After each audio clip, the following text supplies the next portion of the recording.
In today's video, I'm going to teach you how to attach and send a folder in Gmail. This might sound a bit tricky because Gmail doesn't allow you to directly attach entire folders, but don't worry, I'm going to walk you through it step by step. By the end of this tutorial, you'll be able to quickly and easily share your folders with others using Gmail. Let's get started. First, you'll need to compress the folder you wish to send. This is necessary because you can't attach folders directly in Gmail.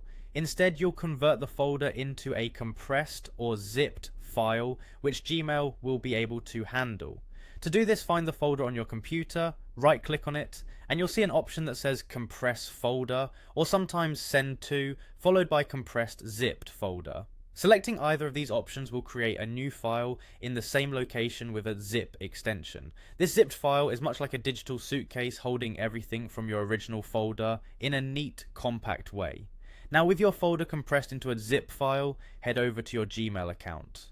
Once you're logged in, look for the Compose button, usually located in the upper left corner of the page, and click it to start a new email. It's time to attach your zipped folder. Look for the paperclip icon labeled with attach a file when you hover over it.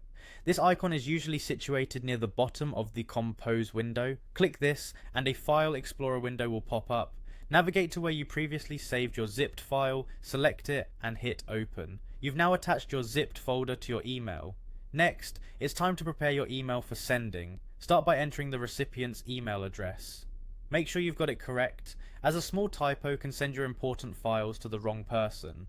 After that, come up with a clear subject that aptly describes the content or purpose of your email, like project files enclosed or photos from the event. Then move on to the main body of the email. Here you can provide any necessary context or instructions for the recipient.